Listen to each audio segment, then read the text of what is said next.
Bienvenidos a la práctica de sistema de costos.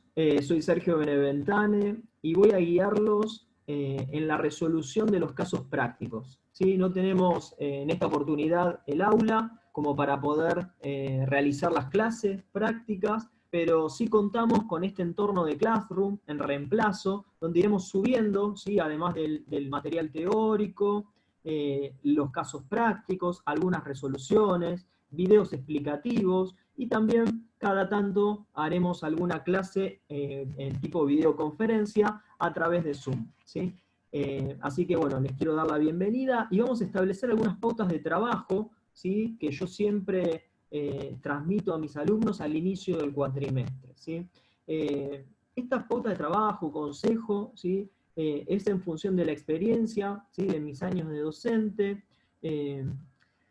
He descubierto que uno aprende, ¿sí? Escuchando, asistiendo a una clase, observando, leyendo, ¿sí? El material, pero fundamentalmente para el trabajo en las clases prácticas, la principal forma de aprendizaje es haciendo, ¿sí? Entonces yo lo que les quiero proponer es este desafío de realizar los casos prácticos, de resolver los casos prácticos con las herramientas que cada uno de ustedes dispone, ¿sí?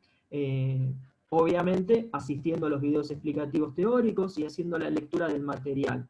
Lo que les recomiendo básicamente es esto, ponerse en la situación de parcial antes de llegar al día del parcial, ¿sí? Donde uno va a tener que resolver los casos prácticos, ¿sí? Con el bagaje de conocimientos teóricos y con las experiencias que haya construido a lo largo del cuatrimestre.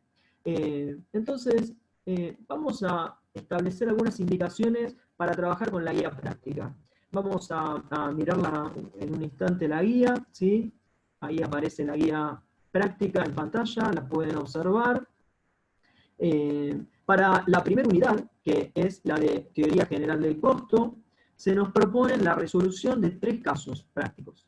¿Cuál es mi recomendación? Primero, por ejemplo, vamos al primer caso práctico, lo que debemos hacer es realizar una lectura completa del enunciado, ¿sí? ¿Por qué es importante esta lectura completa del enunciado? Porque va a proporcionar una visión del conjunto de la información, ¿sí? Que está disponible, distinguiendo la que es relevante y útil para la tarea y cuál no lo es, ¿sí?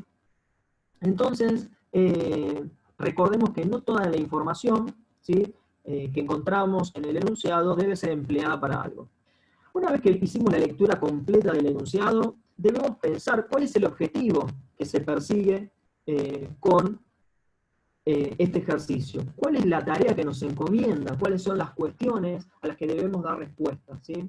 Entonces, teniendo en claro el objetivo y la tarea que debemos realizar y las cuestiones a las que debemos dar respuesta, es que vamos a empezar a realizar cálculos, analizar alternativas, ¿sí? Intentar resolver el problema, ¿sí? De alguna manera, descubriremos en ese proceso de resolución dónde es que nos trabamos, cuáles son las dificultades, ¿sí? Aquellas cuestiones que no sabemos resolver o no podemos resolver, para las cuales seguramente a partir de este reconocimiento vamos a tener que leer más sobre el tema, vamos a tener que investigar, buscar ejemplos, también utilizar nuestra creatividad, ¿sí? Teniendo en cuenta siempre el objetivo y los requerimientos del caso y los datos con los que contamos de esa lectura que hicimos del total del enunciado, ¿sí? Datos que generalmente van a estar vinculados a los recursos y al proceso de generación de valor, ¿sí? Porque de esto es de lo que nos ocuparemos a lo largo de la cursada. Van a tener espacio para poder discutir, ¿sí? En el ámbito de Classroom o en las clases a través de Zoom, ¿sí? Que eventualmente hagamos. Se encontrarán seguramente con diferentes criterios, pero a partir de allí es que van a poder revisar, ¿sí? Su propio proceso de resolución y cuestionarlo, ¿sí? De esta manera es que van a ir generando experiencias, ¿sí? En la resolución de los casos y que realmente va a ser un aprendizaje significativo, ¿sí? El aprendizaje va a estar dado en hacer explícito, ¿sí? Aquello que hemos comprendido y lo que trajimos como aprendizaje de esa experiencia. Por eso es que solamente luego de este proceso vamos a poder aplicar, ¿sí? Es decir, transferir lo aprendido a otras situaciones y poder resolver de esta manera el parcial práctico. Bien. ¿Qué va a pasar entonces? El parcial práctico no va a ser ni el primer ni el último ejercicio que hayan resuelto, ¿sí? Va a ser un caso más. Vamos a mirar entonces los ejercicios de la unidad 1, teoría general del costo. Yo lo que les recomiendo es iniciar por el caso del gordo, ¿sí? El gordo, Claudio Fanelli, ¿sí? Nos propone lo siguiente, ¿sí? ¿Por qué les recomiendo este ejercicio como para iniciar? Porque él nos relata que evalúa la compra de un taxi, ¿sí? Y como usted está cursando esta materia en la facultad, lo que le pide, ¿sí? Presentándole una serie de ítems que él considera, que cree que inciden en el costo, que es este que estamos observando en pantalla, le pide, como primera tarea, confeccionar un listado de cuáles son los factores necesarios para prestar el servicio, en el cual ustedes podrán sacar algunos de los que propone el gordo o agregar algunos, ¿sí? Que el señor Fanelli se haya olvidado, pensando en que costo es toda vinculación coherente, lógica, entre un objetivo o resultado productivo y los factores que son necesarios para lograrlo. Entonces debemos analizar, bueno, el combustible es un factor necesario, el lubricante, la patente, el almuerzo diario, ¿sí? Pensar en cuál es la necesariedad de estos factores, dejar en la lista los que consideramos que son necesarios, ¿sí? Sacar los que no corresponderían, ¿sí? Y agregar otros que seguramente el gordo se olvida, ¿sí? Yo no veo en la lista, por ejemplo, un auto, ¿no? Y sin duda es un recurso o es un factor necesario. La segunda tarea que nos propone este ejercicio es, sabiendo que en el costeo están presentes dos componentes, uno que es la componente física, que es la cantidad de recursos necesaria que se emplea por unidad de costeo o por unidad de objetivo, obviamente con determinada especificidad y calidad, y el otro componente sería el monetario, que está dado por el precio o valor para disponer de una unidad de recurso. Lo que nos propone la segunda tarea es identificar, ¿sí? ¿Cuál es el componente físico? ¿Cuál es el componente monetario? Por ejemplo, en el caso de combustible, si estamos hablando de nafta común, ¿sí? El componente físico va a estar dado por los litros de nafta, ¿sí? Necesarios. Y el precio por litro de ese combustible sería la componente monetaria, ¿sí? Si fuese gas, sería la cantidad de metros cúbicos que necesitamos y el precio por metro cúbico, ¿sí? La patente, bueno, es una patente por bimestre, por ejemplo, cuál es el costo de esa patente. Identificamos componente física, componente monetaria. Para luego, en la tarea 3, ¿sí? Recordando que el costo es una relación esencialmente física, debemos calcular qué cantidad de factor necesitamos por unidad de costeo, ¿sí? En este caso, la unidad de costeo, que es una unidad a la que es útil y significativo asignarle costos, que se plantea en concordancia con el gordo, es el kilómetro recorrido. Entonces, iremos estableciendo una relación de eficiencia medio marginal, como se plantea la ecuación general del costo, ¿sí? Que es la sumatoria de todos los factores, considerando la cantidad de factor necesaria por unidad de objetivo, que en este caso va a ser por kilómetro, que sería nuestra unidad de costeo, y multiplicándolo por el precio de la unidad de factor.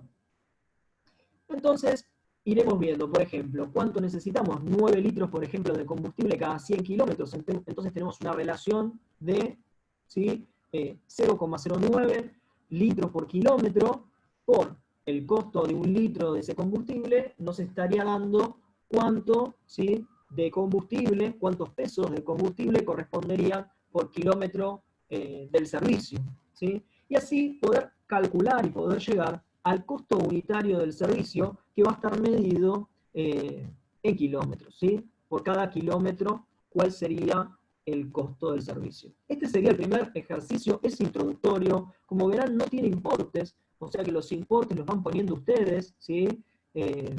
Y me parece un ejercicio interesante, ¿sí? Como para poder comenzar esta primer parte de la teoría general del costo, ir poniendo, ¿sí? En práctica los conceptos teóricos. El segundo ejercicio, y es el fundamental, creo que es el principal, que sí o sí tendrían que resolver, o sea, si tuviéramos que jerarquizar cuál de los tres ejercicios que se plantean en la primera unidad es el que deberíamos hacer, es el napolitano, ¿sí? El napolitano es un caso de un pizzero de barrio, ¿sí? Que nos pide ayuda para ordenar sus costos y nos proporciona una lista de ítems, que también debemos ver cuáles de esos ítems se consideran factores necesarios, ¿sí? Pero además nos proporciona su volumen de producción real del último mes, nos dice que son 10.000 pizzas, y también nos proporciona su capacidad instalada, que es para 15.000 pizzas, ¿sí? Con esos datos vamos a poder calcular, como en el ejemplo del panadero, del pan casero que vieron en la teoría, o como se hizo en el ejercicio anterior del gordo, ¿sí? Para poder calcular el costo unitario, ¿sí? Analizando la componente física y la componente monetaria, ¿sí? Por ejemplo, tenemos, no sé, 8.000 kilos de harina para 10.000 pizzas, tenemos una relación de 800 gramos de harina por pizza a 27 pesos el kilo, ¿sí? Podemos determinar cuánto sería el costo de la harina por pizza, ¿sí? Y así vamos haciendo con cada uno de los factores. Así obtendremos un costo completo de la pizza, ¿sí? Dando una primera respuesta al interrogante que nos plantea, que es ¿cuánto cuesta una pizza? Y si esa pizza es rentable, ¿sí? Lo podemos saber porque tenemos el precio de venta, podemos calcular los ingresos y los costos también los podemos calcular. Entonces, ahí estaríamos dando respuesta a ese primer interrogante, a esa primera cuestión. Esa sería nuestra primera tarea, por supuesto, previa lectura de todo el ejercicio completo. Estos datos, ¿sí? De este costo completo nos podría servir para confeccionar un estado contable. Es el costo que empleamos, ¿sí? Y que conocemos. Para aquellos que hayan cursado, ¿sí? Contabilidad, sabrán de qué estamos hablando. Por supuesto, ahora lo que surge a continuación es si este es el único costo, ¿sí? Para todos los usos informativos, para todas las aplicaciones. Por eso nos pregunta el enunciado si es un buen costo, si se puede mejorar. Tengamos en cuenta y consideremos que hay una capacidad instalada para producir 15.000 pizzas. Entonces, ¿qué sucede si la producción se incrementa con los costos de estructura? Por ejemplo, con el alquiler. ¿Es lo mismo con una producción de 10.000 pizzas que con una producción de 15.000 pizzas? ¿Sí? Por eso es que Vito luego viene con otra propuesta, ¿sí? Que quiere considerar la oferta del supermercado chino, que dice que le compraría 3.000 pizzas pagando 120 pesos por pizza. Considerando que hay un costo fijo que afrontar, ¿sí? Más allá del volumen de producción, podemos calcular el costo de la pizza sumando los factores variables, ¿sí? Sin considerar en principio los costos de estructura, determinando entonces de esa manera, ¿sí? Y tomando, o sea, decidiendo si vamos a tomar o no esa orden adicional de 3.000 pizzas, ¿sí? Consideren que esto les permitiría aprovechar la capacidad ociosa y consideren también, ¿sí? Que a partir de allí van a poder también determinar qué cantidad de pizzas debe vender para poder cubrir sus costos fijos. Entonces, este creo que es el ejercicio, digamos, más interesante y más importante, es al que yo le daría prioridad dentro de la unidad 1, ¿sí? Así que trabajen sobre este caso, ¿sí? Encuentren y den respuesta a los interrogantes que en el mismo se plantean. Y después tenemos el caso 3. El caso 3 es el heladero, ¿sí? Vamos al heladero. En realidad está más vinculado con la contabilidad financiera, ¿sí? Que considera solo los valores en moneda nacional, en pesos. Solicita básicamente que se determine cuál es el beneficio del heladero. Este beneficio se calcula por diferencia entre los ingresos y los costos. Y obviamente también se puede calcular haciendo patrimonio neto al cierre menos patrimonio neto al inicio. No es una de las actividades más importantes, ¿sí? Según el enfoque que nosotros vamos a darle a la materia, donde no solamente nos interesa, digamos, la componente monetaria, sino también la componente física, ¿sí? Estableciendo relaciones de eficiencia medias y marginales, como vamos a poder hacer en el caso del napolitano, donde vamos a tener, ¿sí? Información, un poco más de información sobre el proceso, ¿sí? El proceso de generación de valor, que es este sistema de acciones que tiene por objetivo aumentar la capacidad de los bienes para satisfacer las necesidades. Recordemos que existen distintos costos para diferentes finalidades, ¿sí? Y entonces vamos a tener que hacer el análisis de procesos, ¿sí? Que nos permitan obtener información para elaborar informes de costos para los requerimientos de distintos usuarios, ¿sí? En esto vamos a trabajar a lo largo del cuatrimestre. Les propongo entonces iniciar con este curso, ¿sí? Como les decía en el comienzo del video, haciendo, ¿sí? Prioritario entonces el caso del pizzero, ¿sí? El gordo me parece que es un lindo caso como para iniciar, ¿sí? Con esas 3 tareas que nos proponen, que la primera estaba vinculada a establecer cuáles son los recursos o factores necesarios, la segunda tarea es identificar componente física, identificar componente monetaria, la tercera tarea que nos propone, ¿sí? Es el cálculo del costo unitario, estableciendo estas relaciones de la componente física en medida en la cantidad de recursos que necesito para la unidad de costeo, multiplicada por el precio, ¿sí? O valor de cada uno de los factores productivos. El napolitano entonces también me pide el cálculo del costo unitario, el costo por pizza, donde voy a establecer también la cantidad de recursos física que necesito para una pizza, y voy a poder multiplicarlo en ese caso por el precio de cada uno de los recursos, medido, ¿sí? En la misma unidad de consumo del factor. De esa manera van a poder obtener el costo unitario de la pizza, en principio un costo completo con todos los factores necesarios, y después pensar, ¿sí? En esta propuesta que le hacen al napolitano, a Don Vito, el supermercado chino, donde va a poder colocar 3.000 pizzas más, ¿sí? A ese precio de 120 pesos, ¿sí? Analizando esto de calcular otro costo, ¿sí? Considerando los factores variables y tomando a los factores fijos como lo que son, que es parte de la estructura, ¿sí? Son los costos de estructura, y que en la medida en que esa estructura sea mejor empleada, vamos a reducir el costo. Así que bueno, bienvenidos a las clases de prácticas de costos. Este es el video de presentación y de, digamos, de inicio. Y bueno, que tengan una buena cursada. Nos vemos en la próxima clase.